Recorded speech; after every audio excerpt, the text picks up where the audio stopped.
Assalamualaikum warahmatullahi wabarakatuh. Saudara-saudara sekalian yang saya banggakan dimanapun Anda berada.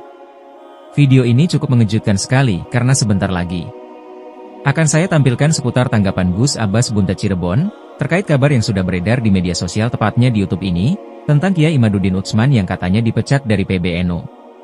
Lantas bagaimana tanggapan Gus Abbas Buntet Cirebon? Tentu ini merupakan sebuah narasi beliau atau tanggapan beliau yang perlu untuk kita simak, yang perlu untuk kita ketahui bersama, agar kita dapat pahami bagaimana dan seperti apa yang sebenarnya. Dan berikut videonya.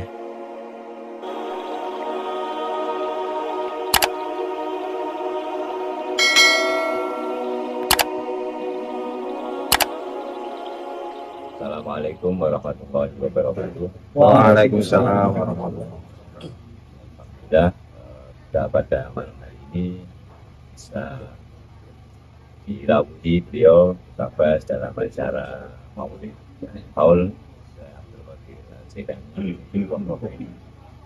dan pada kesempatan ini setelah beliau mengisi acara ini teman-teman, sahabat-sahabat yang ya pengen mengetahui beberapa hal gitu.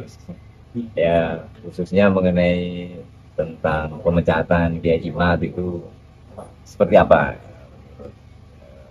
Sahabat sendiri. Pemecatan Kiai Imad dari LBM. Dari LBM. Assalamualaikum warahmatullahi wabarakatuh. Waalaikumsalam warahmatullahi wabarakatuh. Masalah yang berkaitan dengan pemecatan Kiai Imad dari LBM PBNU, satu yang harus ditangkap oleh warga Nahdliyin dan rakyat Indonesia, kata-kata pemecatan itu bukan pemecatan. Sebab kata-kata pemecatan ini konotasinya kurang baik. Jadi kalian ini diajari akhlakul karimah oleh Rasulullah SAW dan oleh para ulama-ulama NU, maka gunakanlah kata-kata yang mengindikasikan satu asumsi yang baik.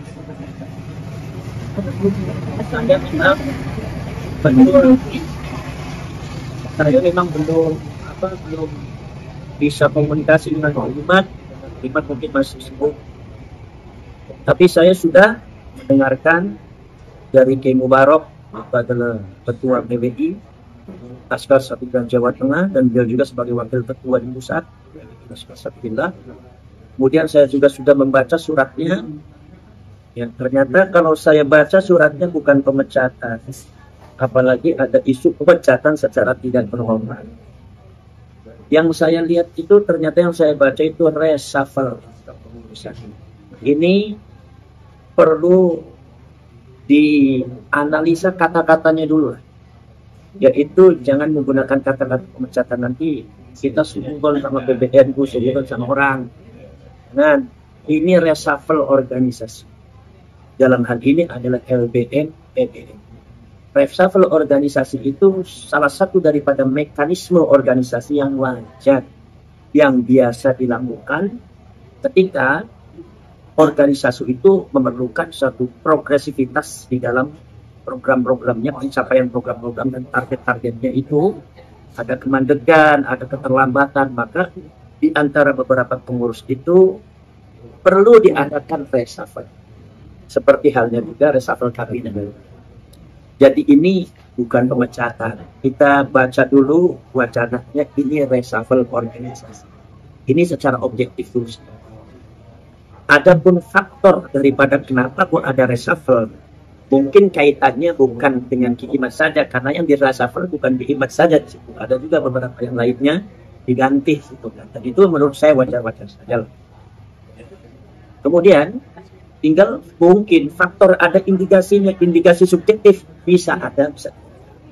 Seumpama karena Kiai Imad itu adalah orang yang paling vokal dalam masalah yang berkaitan dengan perjuangan nasab Rasulullah SAW yang dicantumkan oleh ahli ini, beliau yang sangat lantang, dan beliau ini adalah yang meneliti. Beliau lah, jadi hak ilmiahnya tuh ibaratnya itu ada sama beliau. Maka mungkin sedikit banyak faktor itu ada. Tapi artinya reshuffle satu organisasi itu sebuah kewajaran. Artinya bukan berarti perjuangan masalah yang berkaitan nasab itu mandek dengan reshuffle itu. Ya. Perjuangan masalah ke-NU-an itu mandek.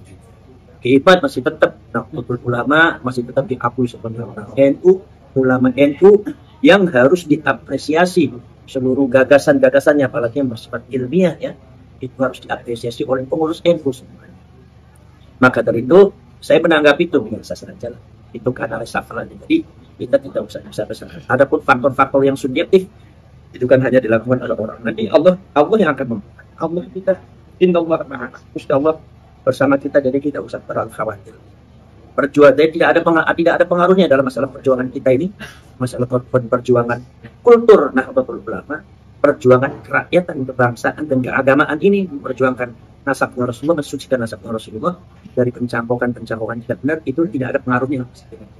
Tetap itu akan tetap dilakukan dan akan digerakkan di seluruh rakyat. Berarti meskipun beliau ini tidak di kepengurusan LPM PBNU ya tetap akan terus berjuang kira-kira ya. Akan terus berjuang, tetap terus berjuang. Kan di LPM PBNU-nya juga tidak pernah mengadakan bahul masalah nasab kan. Ya, artinya sama aja kalau beliau ada di dalam, beliau ada di luar sama. Tetap yang mengkaji tentang masalah nasab ya beliau. Maka dari itu kita nggak usah khawatir bahwa Kiimat itu tetap ada dan Kiimat tetap eksis dan Kiimat itu tetap jadi acuan seluruh rakyat Indonesia dalam masalah nasab dan bahasa. Itu jadi artinya kita nggak usah terlalu khawatir. Kita berjuang tidak harus di struktural NU atau NU secara struktural. Kultur juga memang lebih kuat daripada seperti itu. Ya, karena memang kita lihat selama ini juga tidak begitu menampakkan juga kan kepengurusannya juga beliau juga berjuang. Nah terus alasannya apakah juga karena beliau ini aktif membahas nasab ini ya kira-kira atau ada? Kalau seumpama kita analisa secara zahir yang terjadi perbolakan di PBNU, sepertinya alasan itu ada. Walaupun tidak semuanya itu, tapi alasan itu ada. Tapi saya tidak itu. Ini adalah jadi praduga tidak bersalah. Alasan itu mesti ada dan saya yakin mesti ada alasan. Tapi itu enggak ya masalah. Perjuangan kita adalah perjuangan kerakyatan. Bukan sekedar perjuangan ke-NU-an. Walaupun saya akui ini perjuangan ke-NU-an juga karena yang banyak korban Ba'ali itu adalah orang NU. Nahdien terjadinya di kalangan Nahdien bagian khususnya adalah orang-orang masyarakat umum. Nah ini cuma saya harapkan ya kepada seluruh pengurus daripada Nahdlatul Ulama itu untuk lebih aktif kembali tentang masalah apresiasi terhadap fenomena-fenomena yang terjadi terhadap para Nahdien yang ada di bawah. Karena ini yang berkaitan dengan Ba'ali, baik pembelokan sejarah, pemalsuan makam, kemudian juga persekusi terhadap para ulama dan orang-orang NU yang ada satu kriminalitas yang didapat oleh mereka itu bukan hoax itu, dan itu kita sudah menghadapi dan saya sendiri juga menghadapi. Ada makam palsu, ada ini menghadapi. Artinya di sini pengurus NU dan PBNU tidak boleh menutup mata, tapi ini sebetulnya adalah PBNU harus dijadikan acuan terdepan untuk mengkaji itu semuanya karena korban semuanya kebanyakan orang-orang. Maka dari itu ini untuk perjuangan masalah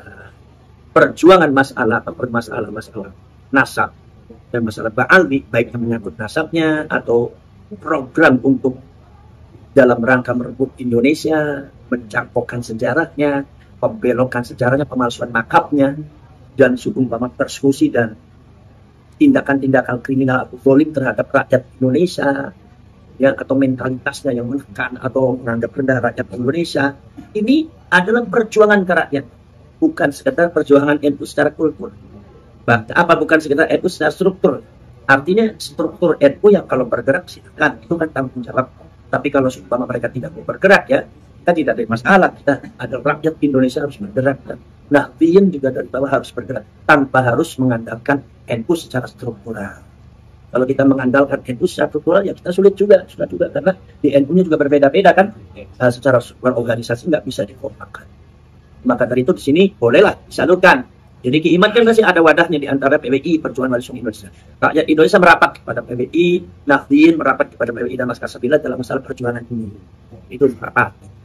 Ya, satu lagi Gus ini mungkin kira-kira ada apa di kebanyakan pengurus NU itu kok tidak membahas tentang ini, khususnya di PBNU ya. Kalau di PC mungkin ada lah bagian yang membahas itulah strukturalnya. Ya, saya tidak bisa berbicara secara jelas barangkali bagi yang memfitnah, tapi saya secara pribadi dapat menyimpulkan. Tapi fenomena ketika ada seorang sosok keiman, kemudian banyak ditentang oleh pendahulu-pendahulu yang sudah menganggap dirinya mapan terhadap satu pemahaman yang salah. Seperti contohnya, mengatakan bahwa klaim bahwa Ba'al itu cucunya Rasulullah. Itu kan sudah pemahaman yang mapan. Ketika itu ada orang yang mentajdid ya dengan bukti-bukti ilmiah. Itu biasalah terjadi pergolakan. Bahkan bisa terjadi sampai intimidasi, bahkan pengucilan, bahkan dianggap sesat. Bahkan terjadi pengusiran sudah. Imam Syafi'i dulu itu ketika bertentangan dengan Imam Malik itu sama ulama-ulama yang mazhab Maliki yang memegangnya adalah ahlul hadis, itu menganggap Imam Syafi'i sesat.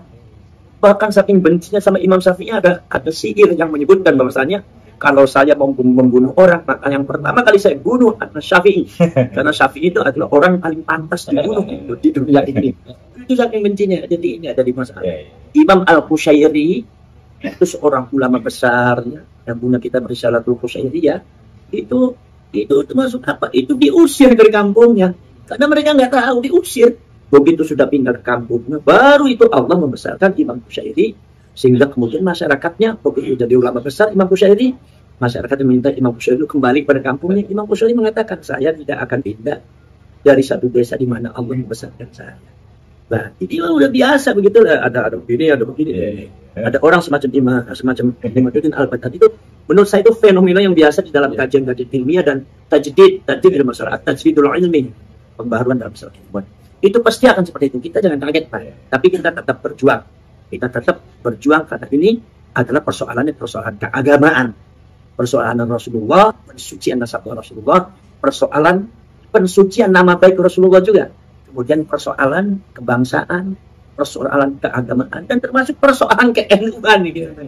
Jadi PWI dan Laskar Sabila ini gerakan kultur NU untuk bergerak dalam menangani ini. Kenapa? Ya kalian bisa mengerti dan bisa tahu tanpa harus saya ajari. Karena memang dari struktur NU itu belum bergerak. Ini kalau seumpama dibicarakan ya hancur dulu nanti. Makanya kita buatlah wadah jadi biar tidak mengatasnamakan NU, tapi kita bisa bergerak lebih tegas. Itu ya. Terima kasih. Satu lagi untuk sahabat-sahabatku, untuk sahabat-sahabat Laskar Sabilillah, PWI Laskar Sabilillah Bantul, bergerak tetap bela bangsa, bentengi masyarakat, bentengi rakyat, bentengi bangsa, bentengi agama, berkhidmatlah kepada Rasulullah SAW, mensucikan nasabnya, mensucikan nama baiknya, jangan mundur selangkah pun, karena kalian ini adalah pasukan yang dinanti oleh Rasulullah SAW, pasukan yang dinanti oleh Allah dan ditunjuk untuk membenahi itu semua. Karena isyaratnya sudah banyak sekali ya, walaupun kalau diungkapkan nanti sangkanya khurafat, nanti sangkanya saya mirip kayak Ba'al. Makanya cuma yakinlah bahwa ini pergerakan kebangsaan, kerakyatan, ini harus bergerak. Karena ini Allah sudah menunjukkan data-data yang konkret, data-data yang real bahwa siapa itu Ba'al, nasabnya bagaimana, pergerakannya bagaimana, dan ini sudah diketahui secara siapa itu. Allah membukanya. Dan ketika Allah menunjukkan ayatnya, maka kita wajib kita langsung beriman kepada Allah. Dan kita tidak ada alasan untuk menghindar dari ayat Allah. Ini kita harus pertimbangkan.